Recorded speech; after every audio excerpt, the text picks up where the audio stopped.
The Holy Gospel according to Mark. Glory to you, O Lord. As Jesus came out of the temple, one of his disciples said to him, "Look, teacher, what large stones and what large buildings." Then Jesus asked him, "Do you see these great buildings? Not one stone will be left here upon another. All will be thrown down."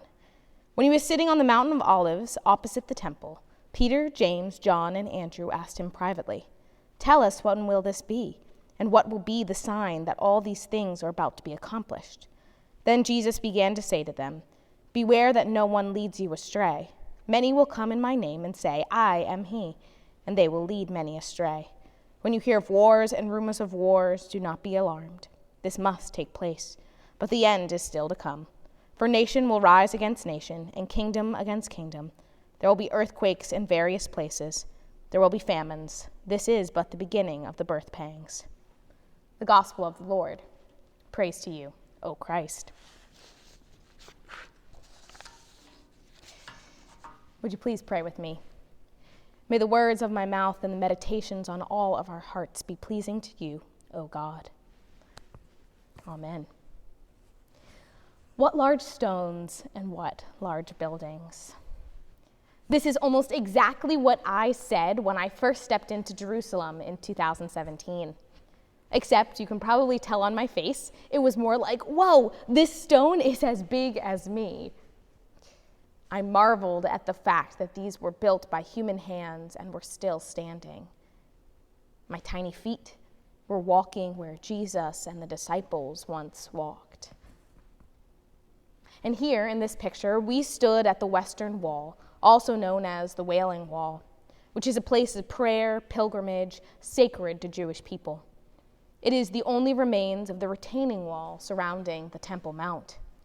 The first temple was destroyed by the Babylonians in 587 BCE, and the second temple was destroyed by the Romans in 70 CE. So this was all that remains.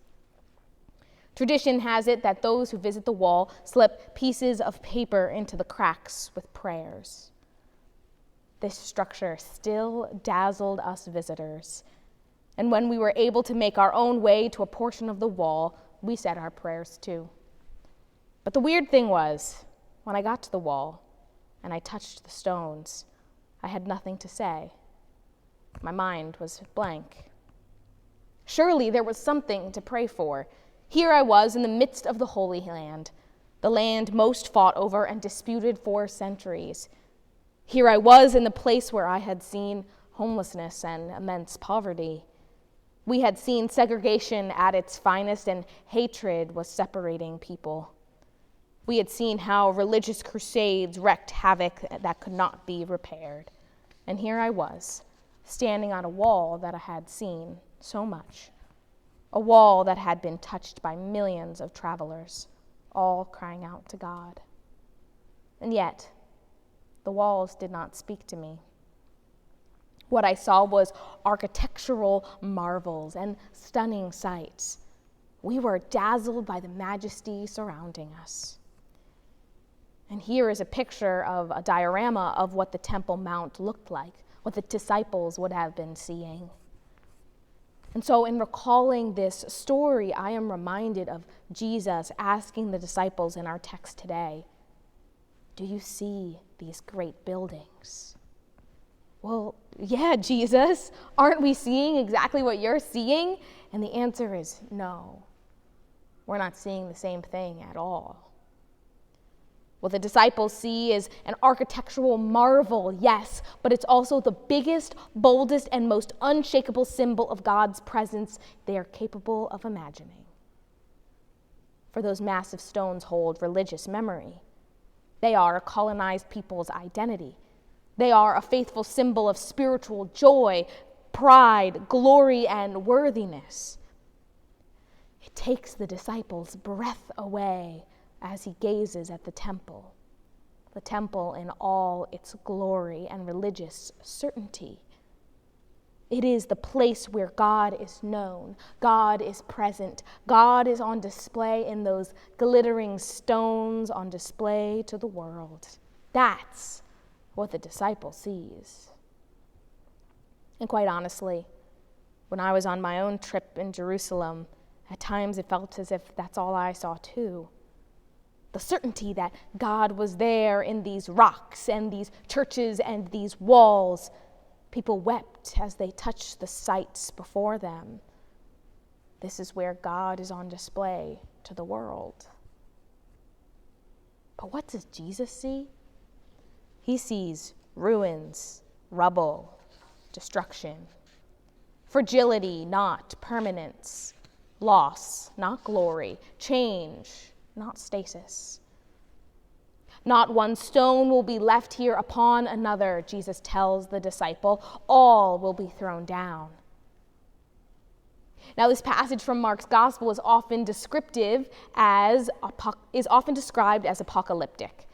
And if you're like me, apocalypse is more like the Marvel movies where Thanos is taking half of life with a snap of a finger. Or we imagine the 4 horsemen coming and zombies decimating neighborhoods and countries.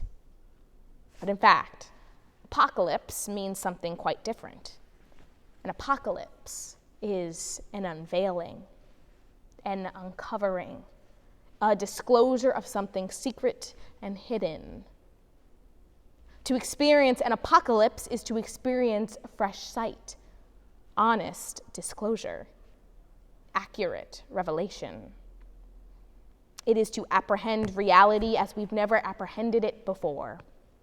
In this sense, what Jesus offers his disciples is an apocalyptic vision.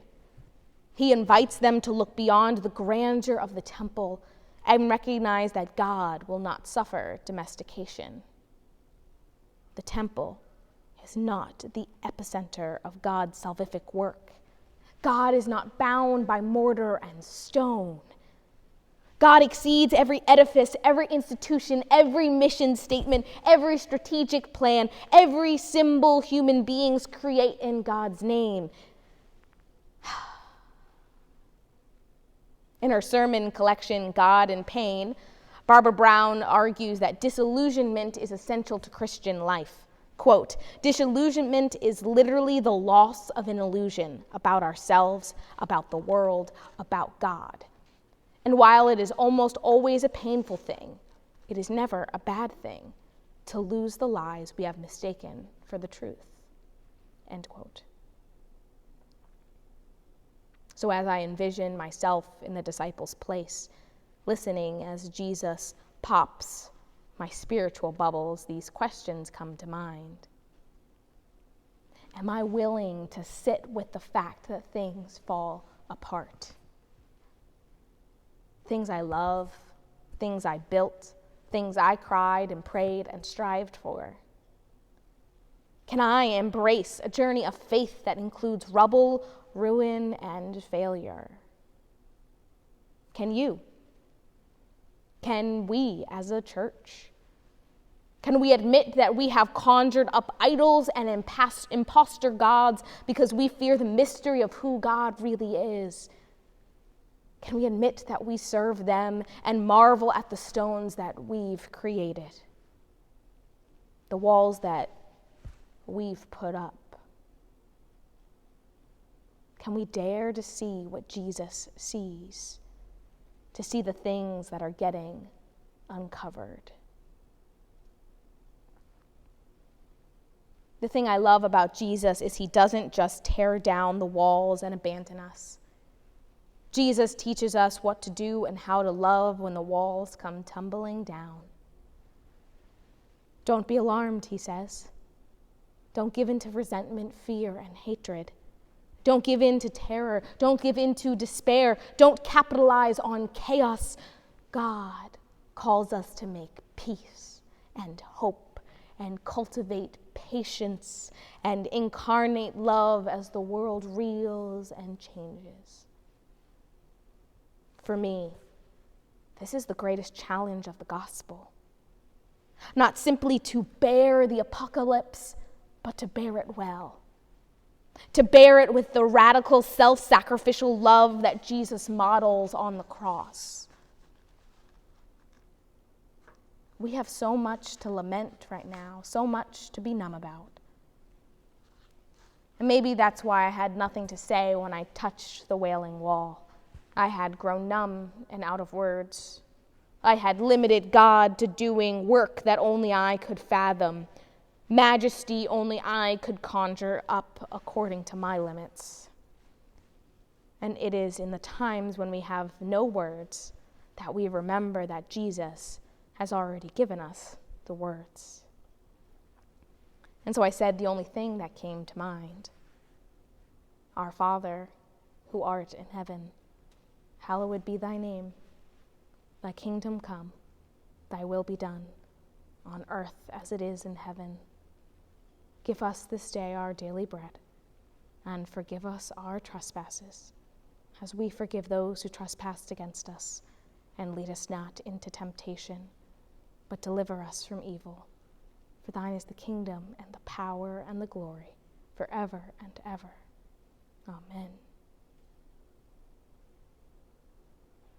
It is precisely now, when the world around us feels the most apocalyptic, that we have to respond with a resilient and healing love. It is now when systemic evil and brokenness threaten to keep the walls up, when we know they need to come tumbling down, that God's kingdom come, not ours, that God's will be done, not ours. It is now that we wail against the walls that keep us apart from each other, that keep us from truly seeing each other, that keep us from loving each other. It is now that we find again our foundation, who promises not to leave us in desolation, but to bear witness in the ruins and deliver us from evil. For the kingdom, the power, and the glory are yours, now and forever. Amen.